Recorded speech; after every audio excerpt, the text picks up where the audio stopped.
What is up, ladies and gentlemen, and welcome back to episode number 60 now of the Leeds United career mode. In today's episode, we have the EFL Cup final to face Sunderland in, and if we do win it, it'll be our first time that we win that competition. I have to say, I was not expecting it to come this early on into the season. You can see there by the league table, we are sat 12 points clear as well. So right now, unless something drastic happens, it looks as if the title will be heading over to Ellen Road for the first time ever in the Premier League, which will be very, very interesting to see if that can happen. I'm pretty sure they've never won it because I know they've won the top division, but I'm pretty sure it was just called the first division when Leeds United won it way back. I don't think they've ever won the Premier League, as it's now called. So if they have, then let me know in the comments if you already know that. I'm pretty sure they haven't, but I could be wrong there. But at the end, anyways, it'll be our first time, certainly, that we will be winning the Premier League title if we can do it come the end of the season. And the first game of today's episode, we will be taking on Spurs, which it seems as though we've played Spurs literally every game so far in this career mode. It seems like we just continuously seem to be playing against them, which is annoying because they are actually sat second at the moment. And if we win this game, you know, we go comfortably 15 points clear of Spurs, and that'll be just incredible to see. So if we can do that, I have to say the title should be pretty much ours. There you go. Oh, actually, no, they had a game in hand before that one, so I apologise. So if you win this one, we will go 12 points clear. There we go. That's what I meant to say. They're actually 9 points behind because they did in fact win their game in hand, but the bonus of that was that they actually only played their game in hand a couple of days ago, so it means they won't be able to field their strongest team, and if they do, fitness will be an issue for them. As you can see, our usual lineup as it is. We've obviously got a number of players coming in next season as well to add to this squad. And next season, guys, we are going to have the best squad, in my opinion, that I have ever had in a career mode on YouTube. Yes, I haven't done too many of them. You know, I had the Lazio one towards the back end of FIFA 16 when I got back into doing YouTube. And then, obviously, I had Newcastle one way back. I've never had a side as good as what this Leeds United side is going to be next season in the Champions League for our first debut season in there. So, I want to say right now that we'll be having a good season next season, but I don't want to jinx it. Last season as well, I didn't want to jinx it this season, but so far this season, we've done brilliantly well. We could even go one better and go unbeaten throughout 38 Premier League games, which has only ever been done once, and obviously it was by Arsenal, one of my favourite teams, or my favourite team I should say, not one of. It is the team I support, and it actually got bad for us here in this Tottenham game, as it looked like our unbeaten run could possibly come to an end. A lot of luck involved in this goal by Janssen, or Jensen, or however you say his name. I don't actually know how you say his name. I think it's Janssen, but he ends up getting it through. It's a lot of luck involved. Like I said, it bounced back to him 3 times, not just once, but 3 times it bounced back to the number 9, as he did coolly slide past Leno to make it 1-0. And at this point, I'm thinking, oh my God, I do not believe that Spurs are going to be the team to stop our unbeaten run. And if they won this one, they would actually only go 6 points behind. So I was thinking, I need to get myself a goal. I have to at least draw this game. And thankfully, Divock Origi plays it into the path of El Ghazi, and El Ghazi slots that one home to make it Leeds 1.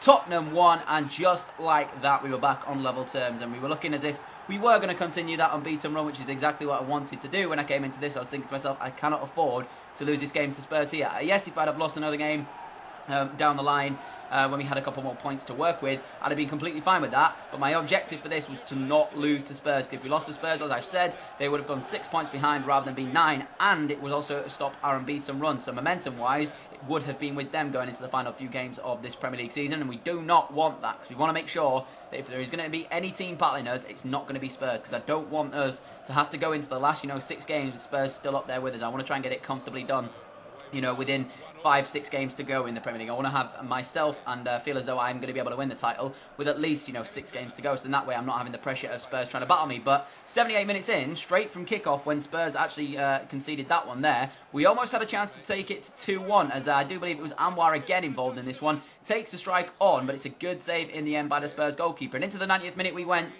It was a very, very even game, this one. No one really edged it, I have to say. But we almost got our winner here in 90th minute when Emre Moore cut inside of his man. A lot of luck involved in this one, as Danny Rose doesn't really make the tackle. Falls back to Emre Moore, but he could only hit his effort straight at the goalkeeper. You can see there as well, 90 minutes were up. We did, in fact, draw the game by a goal apiece, so I'm not too disappointed with it. We obviously get ourselves the unbeaten run still continuing, but what it also means is that Spurs haven't actually caught us up by any more points than they did going into this game here. So they're still sat 9 points behind, which is very, very nice to see as well. It means that we're comfortably up there, 9 points in front. That's 3 games that we can afford to lose, and Spurs would have to win to close that gap as well. And I think goal difference-wise, we're slightly ahead of them. So at the moment, I'm not too worried going into these last few games of the season. I believe, personally, that we will win the Premier League title. Whether or not it will be unbeaten, we'll have to wait and see. I'm not entirely sure if we'll go the entire season unbeaten. I asked you guys as well a couple of episodes ago to let me know what you thought we were going to do in terms of if we would go unbeaten. I also asked you guys to let me know what you thought I was going to do when we got into the final of the EFL Cup, which is the game that's coming up right after this bit of training session here.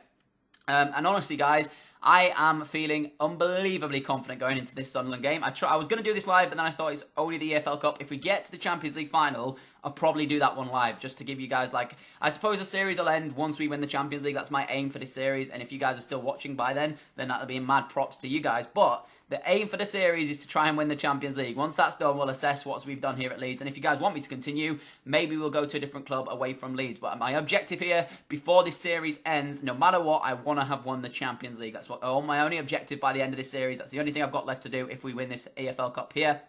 You can see Wembley sold out. It's such a good stadium, man. I would love to visit Wembley one day with a team that I actually enjoy watching, the likes of Arsenal, or possibly Leeds as well, because I actually do go to an odd few Leeds games occasionally when I get the chance and stuff like that. Living in Leeds, it just makes sense, you know. But if Leeds ever got to Wembley, or Arsenal for that matter, I definitely would try and get a ticket to go down to Wembley and see what it's like being in the stadium. I've yet to actually go to Wembley, so it's something that I want to do in the next few years. And hopefully it'll come around to where I'll be able to do that. And hopefully as well, I'll be able to see an entertaining game there. So you can see our team going into this game at Wembley. It's a bit of a weaker side. Now, I asked you guys to leave me a comment as to what you thought the score would be, and Dan Boss left a comment in episode number 58 saying that he expected it to be 2-0 to us, but not only that, he even said the scorers are going to be Loic Remy and Emre Moore. Now that is a bold call to make, because at the end of the day, Emre Moore and Loic Remy may have not even been playing in this game. It could have been Anwar up front, it could have been Origi, it could have been anybody, but he did say Emre Moore and he did say Remy, and both of them were starting. And how about this?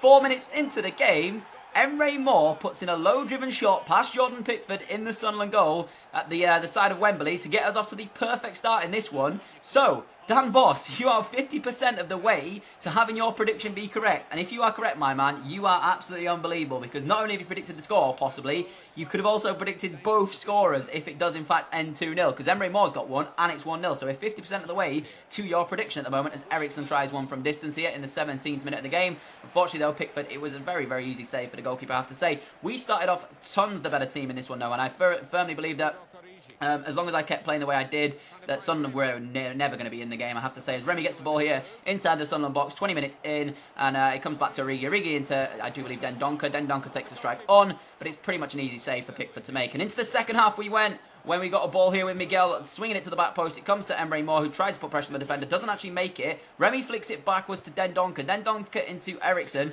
Ericsson's going to try and feed this back towards, as De Siglio, he does in fact do that. It comes to Loic Remy, who spins on the edge of the area and fires one into the bottom corner. 62 minutes in, Sunderland 0, Leeds United 2, and the two goal scorers today are Emre Moore and Loic Remy.